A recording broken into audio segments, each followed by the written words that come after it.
महापापी और दुरात्मा धनेश्वर नाम का ब्राह्मण रहता था। वह रस, चमड़ा और कम्बल आदि का व्यापार करता था। वह वेश्यागामी और मदपान आदि बुरे कर्म करता था। क्योंकि वह रात दिन पाप में रत रहता था, इसलिए वह व्यापार में नगर नगर घूमता था। एक दिन महिष्मतीपुरी जो राजा महिष ने बसाई थी, इसलिए वह राजा के नाम से ही विख्यात थी। नगरी के पास ही पाप नाशनी पुण्यकारिणी भगवती नर्मदा बहती थी।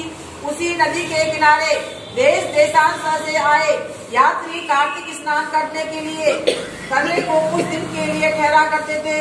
उन कार्तिक व्रत के करने वाले प्राणियों को वहाँ ठहरा देखकर वह दुष्ट धनेश्वर भी इधर उधर घूमता हुआ 1 मास के लिए वहाँ ठहर गया। अपने माल को बेचता हुआ वह नर्मदा के नदी के तट पर घूमता हुआ ब्राह्मणों की देव पूजा रथ देखता था। वह देखता था कि कोई तो ग्रंथ पढ़ रहा है और कोई सुन रहा है, कोई भगवत कीर्तन कर रहा है, कोई भजन सुन रहा है, कोई ध्यान में लीन है और कोई तुलसी की माला धारण किए है। बस इसी तरह भगवत भक्तों के बीच में रह रहा और वैष्णवों के दर्शन करता था, उनको स्पर्श करता रहा, उनसे वार्तालाप करता रहा और भगवान विष्णु के नाम स्मरण के पुण्य को अर्जित करता रहा। वह कार्तिक के व्रत की उद्यापन विधि तथा जागरण को भी देखता रहा। उसने पूर्णिमा के व्रत को भी देखा कि व्रती ब्राह्मणों तथा गौओं को भोजन करा रहे हैं, उनको दक्षिणा आदि भी दे रहे हैं। उसने नित्य प्रति भगवान शंकर की प्रसन्नता के लिए होती दीप माला भी देखी। त्रिपुर नामक राक्षस के तीनों पुरों को शंकर जी ने इसी तिथि को जलाया था। इसीलिए शिव जी के भक्त इस तिथि को दीप उत्सव मनाते हैं। जो मनुष्य मुझ में और शंकर जी में अंतर मानता है, उसकी सारी क्रियाएं निष्फल हो जाती हैं। धनेश्वर वहाँ की पूजा विधि देखता हुआ इधर उधर घूम रहा था कि उसे काले सर्प ने काट लिया और वह भूमि पर गिर पड़ा।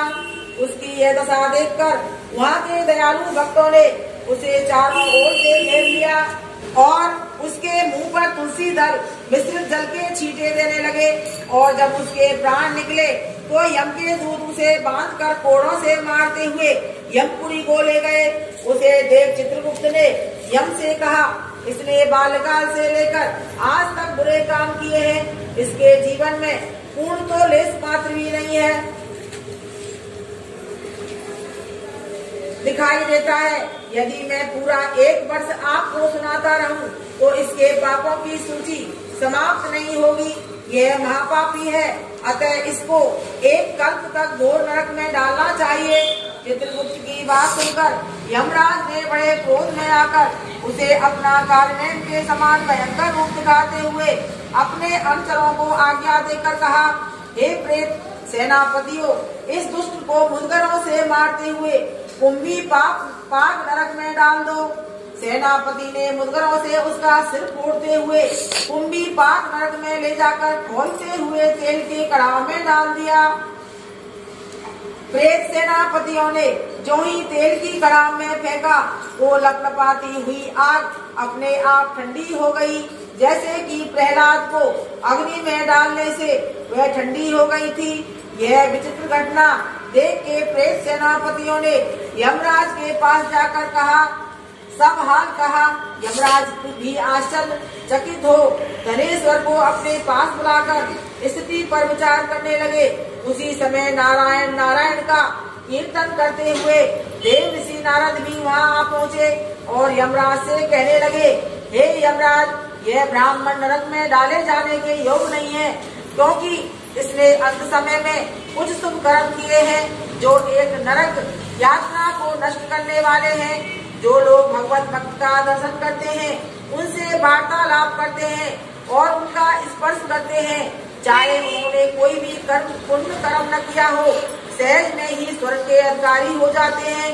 अतः धनेश्वर भी पूर्ण आत्माओं के संग व स्पर्श से स्वर्ग का अधिकारी हो गया है।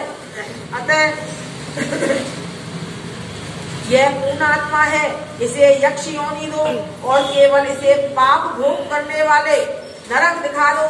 भगवान कृष्ण ने कहा, जब नारद जी ऐसा कहकर चले गए तो धनेश्वर को पूर्ण आत्मा समझते हुए यमराज ने दूतों को उसे नरक दिखाने की आज्ञा दी। बोलो वृंदावन बिहारी लाल की जय। कार्तिक माता पुराण की